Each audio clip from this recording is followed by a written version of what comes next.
Good morning all of you. स्वागत आप सभी का अपनी इस मैथमेटिक्स की ऑनलाइन क्लासेज में।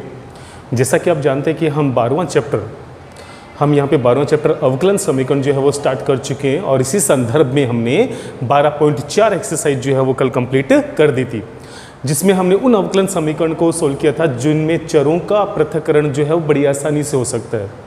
लेकिन बच्चों, आज हम जो अवकलन समीकरण सोल्व करने जा रहे हैं उनमें चरों का पृथक्करण डायरेक्ट नहीं होगा, अपितु उनको चरों के पृथक्करण में परिवर्तित करने योग्य बनाया जाएगा किसी दूसरी चर राशि में परिवर्तित करके।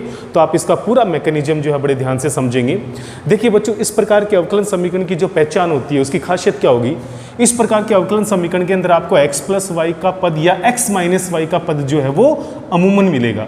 तो देखिए बच्चों, इस प्रकार के अवकलन समीकरण की पहचान क्या होगी, कैसे पहचान करोगे कि इस अवकलन समीकरण ये अवकलन समीकरण जो है वो चरों के पृथक्करण विधि से सोल्व होगी या चरों के पृथक्करण के अंदर ये समाहित हो जाएगी। तो इसकी पहचान ये होगी बच्चों की इस प्रकार के क्वेश्चंस में आपको x plus y, x minus y या किसी इस प्रकार के पद का जो है वो रिपीटेशन आप पे दिखाई देगा। देखिए बच्चों, हम 12.5 एक्सरसाइज शुरू कर रहे हैं और इसका मैं पहला सवाल करने जा रहा हूं। तो जैसा कि मैंने बताया था कि इस तरह के अवकलन समीकरण के अंदर आपको x प्लस वाई का पद या x माइनस वाई का पद आपको जरूर मिलेगा।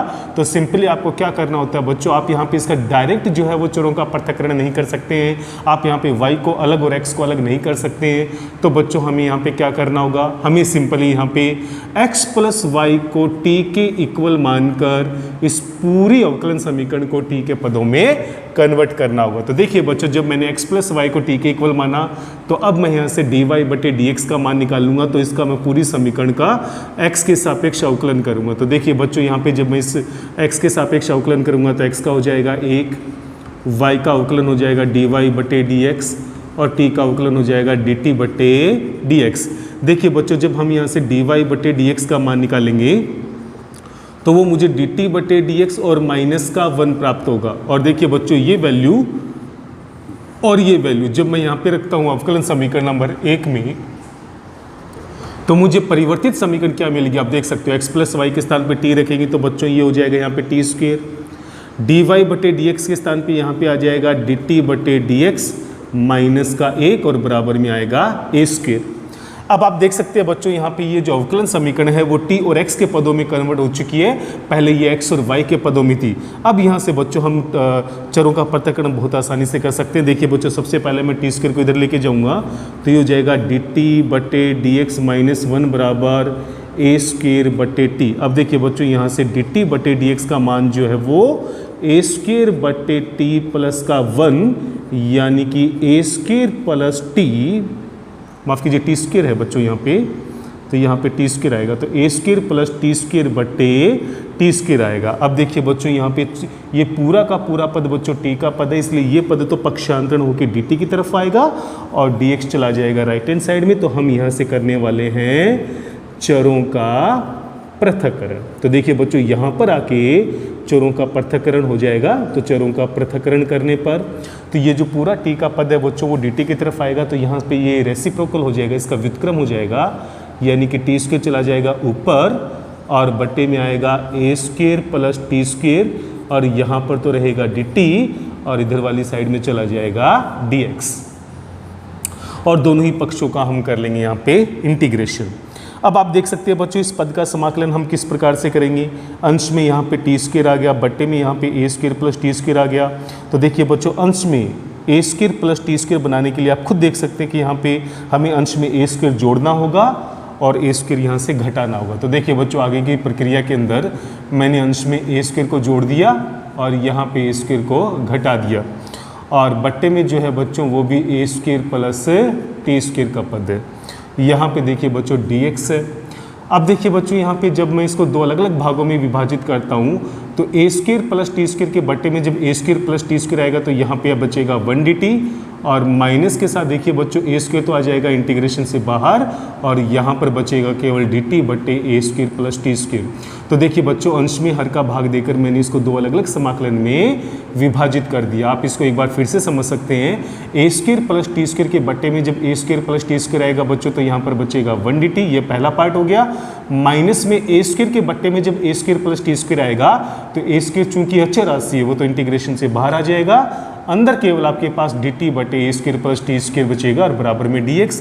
अब हम इसका इंटीग्रेशन करेंगे बच्चों, तो देखिए बच्चों 1 का इंटीग्रेशन t के सापेक्ष t होगा, माइनस में यहाँ पे आएगा ए स्क्वायर और ए स्क्वायर प्लस टी स्क्वायर का इंटीग्रेशन बच्चों 1/a tan इनवर्स t/a हो जाएगा, बराबर में dx का हो जाएगा x और प्लस में आएगा यहाँ पे c।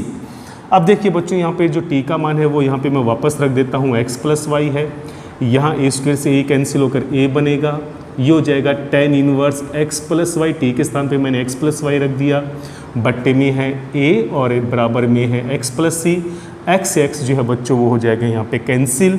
तो देखिए बच्चों यहाँ पे जो पद बचा है हालांकि वही हमारा आंसर हो जाता है, लेकिन आपको एग्जैक्ट आंसर मैच करना भी एक कला है और उस एग्जैक्ट आंसर को मैच करना कितना अनिवार्य है ये मैंने आपको पहले ही बता दिया कि क्वेश्चन जब प्रूफ करना आएगा तभी वो आपको एग्जैक्ट आंसर मैच करना है, अदरवाइज आप इस रूप में भी अगर इस क्वेश्चन को छोड़ते हो तो ये बिल्कुल सही माना जाता है। लेकिन देखिए बच्चों हम यहाँ पे आंसर मैच करेंगे तो y इधर ही रहेगा, c का पक्षांतरण करके लाएंगे तो ये y माइनस सी हो जाएगा और ये माइनस a tan इनवर्स जब राइट हैंड साइड में जाएगा पक्षांतरण होके तो ये प्लस का a tan inverse x plus y बट्टे a हो जाएगा।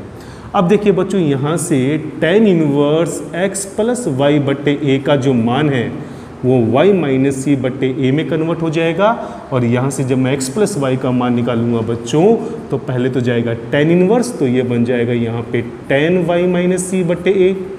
तो देखा बच्चों पहले तो हमने यहाँ पर tan इनवर्स का पक्षांतरण किया, उसके बाद में बट्टे a का पक्षांतरण करेंगे तो वो चला जाएगा गुणा में। तो देखिए बच्चों यहाँ से अपने पास x प्लस वाई बराबर a tan y माइनस सी बट्टे a के रूप में इस अवकलन समीकरण का सॉल्यूशन जो है वो प्राप्त हो गया। तो देखा बच्चों किस प्रकार से हमने इसको चरों में पृथक्करण y में समाहित होने वाले अवकलन समीकरण में कन्वर्ट किया। इस तरह के अवकलन समीकरण की पहचान x प्लस वाई या x माइनस वाई के पद से होती है, उसको t के बराबर मानकर इस पूरी समीकरण को हम लोग t और x के पदों में कन्वर्ट कर देंगे।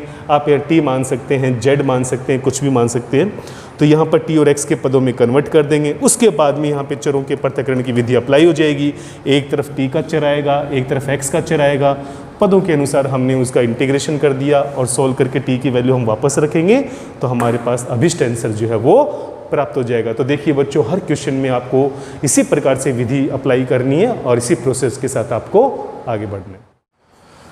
देखिए बच्चों क्वेश्चन नंबर 2 देखिए यहाँ पे दिया हुआ dy बटे dx बराबर 1 बटे x प्लस वाई प्लस 1। तो देखिए बच्चों आप यहाँ पर भी जब डायरेक्ट इसका चरों का पृथक्करण करने का प्रयास करेंगे तो आप x और y दोनों चरों को अलग अलग नहीं कर पाएंगे।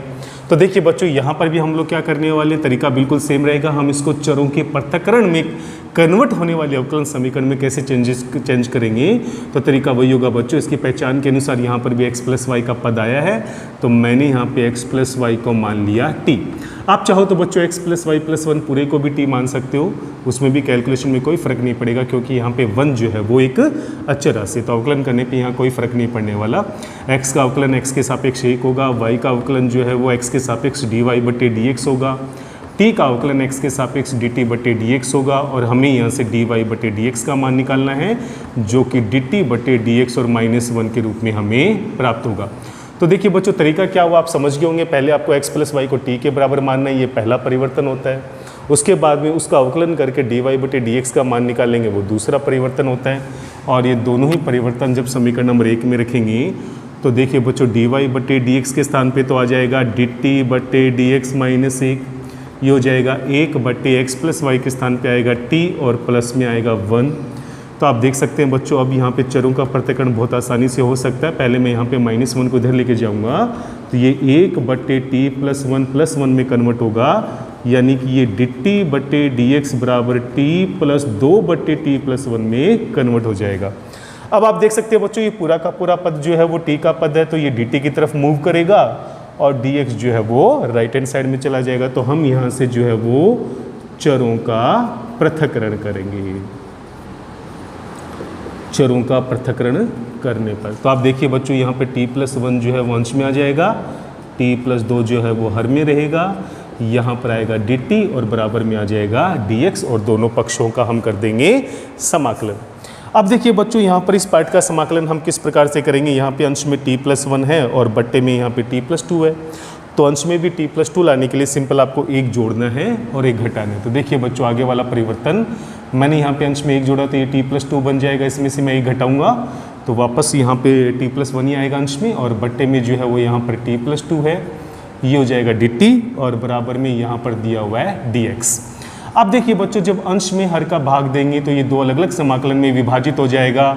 t+2 में t+2 का भाग देंगे तो यहाँ पर 1 dt बचेगा, 1 के बट्टे में यहाँ पर t+2 आएगा, और यहाँ पर देखिए बच्चों dx रहेगा।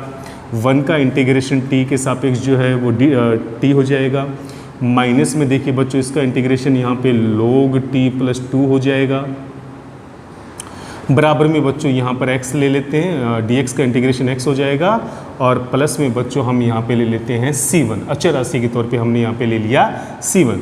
तो देखिए बच्चों, जैसे ही मैं यहाँ पे t की वैल्यू वापस रखता हूँ तो t का मान मैं यहाँ पे रखूँगा x + y, यहाँ पर आ जाएगा log x + y + 2, बराबर में है x + c1।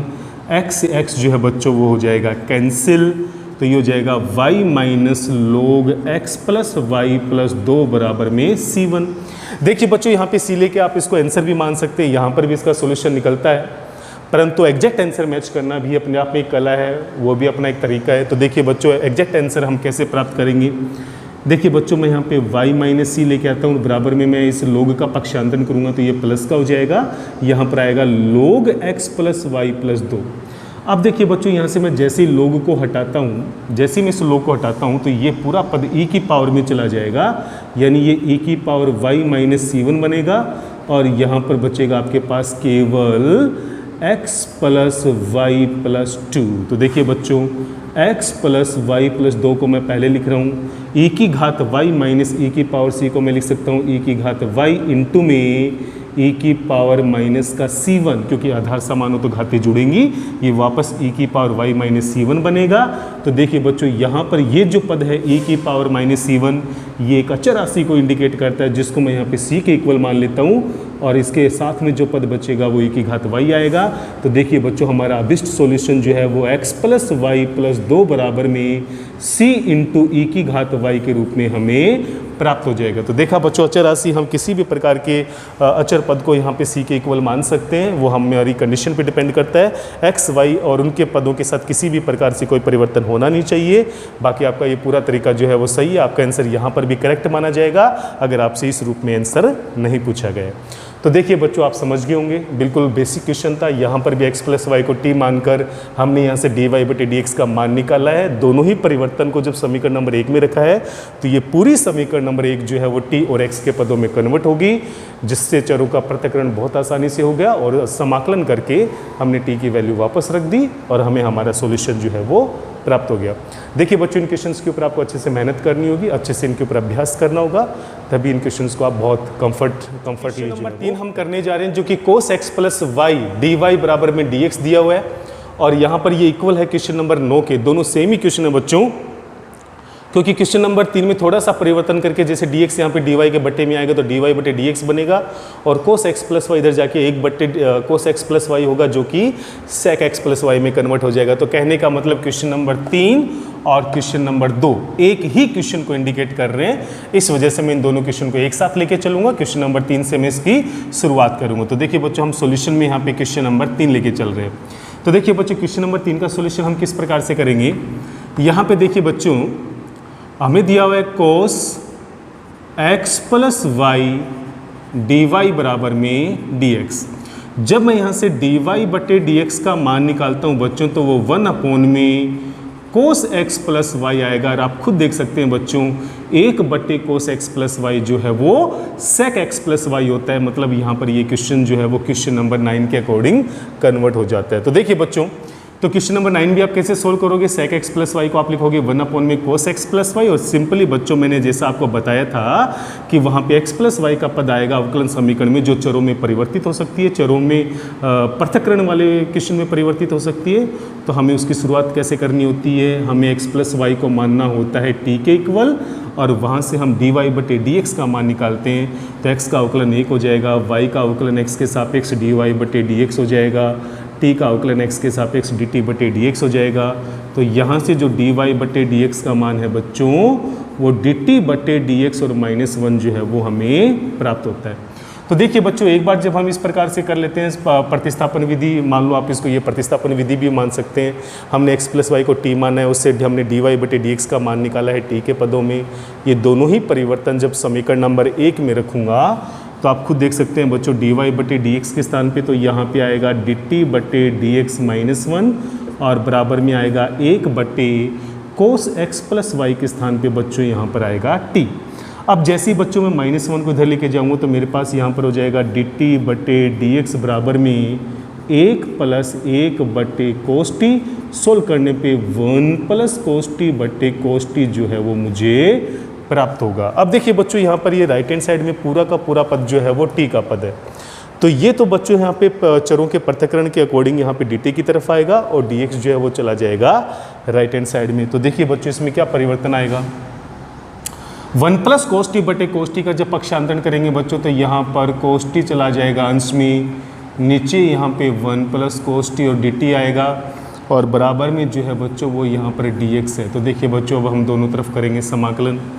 अंश में देखिए बच्चों कोस टी है, नीचे 1 प्लस कोस टी है, तो अंश में भी 1 प्लस कोस टी बनाने के लिए हम सिंपल यहाँ पर अंश में 1 जोड़ेंगे। तो ये हो जाएगा 1 प्लस कोस टी और 1 घटाएंगे और बट्टे में यहाँ पर 1 plus cos t as it is रहेगा और बराबर में यहाँ पर आएगा dx।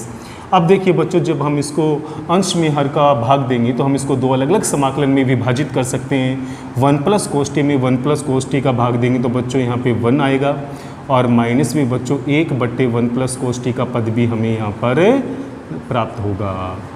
तो देखिए बच्चों, आगे हम लोग यहाँ पर dx में कोई भी परिवर्तन नहीं करेंगे। अब देखिए बच्चों, 1 का इंटीग्रेशन यहाँ पे t होता है, 1 अपॉन में 1 प्लस कोस टी को हम अर्ध कोणों में लिख सकते हैं बच्चों 2 कोस स्क्वायर टी बाई 2। क्या लिख सकते हैं बच्चों, 2 cos square T by 2 dt और उसके बाद हम इसका इंटीग्रेशन करेंगे। यहाँ पर dx का जो इंटीग्रेशन होता है बच्चों वो हो जाएगा x और प्लस अचर राशि हम ले लेते हैं c। अब देखिए बच्चों, ये हो जाएगा t माइनस 1/2 बाहर आ जाएगा और 1 बटे कोस स्क्वायर टी बाई 2 को मैं यहाँ पर सेक स्क्वायर टी बाई 2 के पदों में कन्वर्ट कर सकता हूँ, जिसका इंटीग्रेशन हम बहुत आसानी से कर सकते हैं। अब देखिए बच्चों, ये हो जाएगा t माइनस 1/2 और सेक स्क्वायर टी बाई 2 का इंटीग्रेशन आपको अच्छे से पता है बच्चों, सेक स्क्वायर x का इंटीग्रेशन जो होता है वो 10x होता है। तो पहले तो ये 10t/2 होगा, उसके बाद में जो t का गुणांक 1/2 है बच्चों वो आ जाएगा यहाँ पे भाग में, बराबर में रहेगा x प्लस सी, 1/2 से 1/2 हो जाएगा कैंसिल। अब हम यहाँ पे बच्चों t की वैल्यू वापस रखेंगे तो यहाँ पर ये हो जाएगा x प्लस वाई माइनस का बच्चों यहाँ पर बचेगा 10t/2, तो t के स्थान पे हम x प्लस वाई वापस रख देंगे, बट्टे में आएगा 2, बराबर में है x प्लस सी। अब देखिए बच्चों, x से x हो जाएगा कैंसिल, तो हमारा फाइनल सोल्यूशन y बराबर जो है बच्चों वो 10x प्लस वाई बट्टे 2 और प्लस सी के रूप में हमें प्राप्त हो जाएगा। तो देखा बच्चों, हमने यहाँ पे किस प्रकार से क्वेश्चन नंबर 3 और क्वेश्चन नंबर 9 को एक साथ सोल्व किया है। हमने प्रोसेस वही लगाया बच्चों, x प्लस वाई को t मानकर dy बटे dx का मान t और x के पदों में हमने प्राप्त किया है, जिससे ये पूरी समीकरण नंबर 3 जो है वो क्वेश्चन नंबर 3 जो है वो t और x के पदों में कन्वर्ट हो गया, जहाँ से चरों की पृथक्करण विधि बहुत आसानी से अप्लाई की जा सकती है। t के चर को एक तरफ ले लिया, x के चर को एक तरफ ले लिया, दोनों पक्षों का हमने समाकलन कर दिया, लास्ट में हमने t की वैल्यू जो है वो x प्लस वाई वापस रख दी। तो देखिए बच्चों, यहाँ पर ये जो तरीका है, जो मेथड है कि किस तरह से हम किसी अवकलन समीकरण जो कि डायरेक्ट चरों के पृथक्करण में कन्वर्ट नहीं हो सकती है, हम उसको किस विधि से किसी दूसरे चर में कन्वर्ट करके चरों में पृथक्करण के योग्य हम उसको बना सकते हैं और उसी पुरानी विधि से हम इसको सोल्व कर सकते हैं। तो बच्चों, आज के लिए हम लोग इतना ही करेंगे। आप इन 3 क्वेश्चन के ऊपर अच्छे से अभ्यास कीजिए, बाकी क्वेश्चन भी बिल्कुल आसान है, उनमें भी आपको इसी प्रोसेस के साथ आगे बढ़ना है।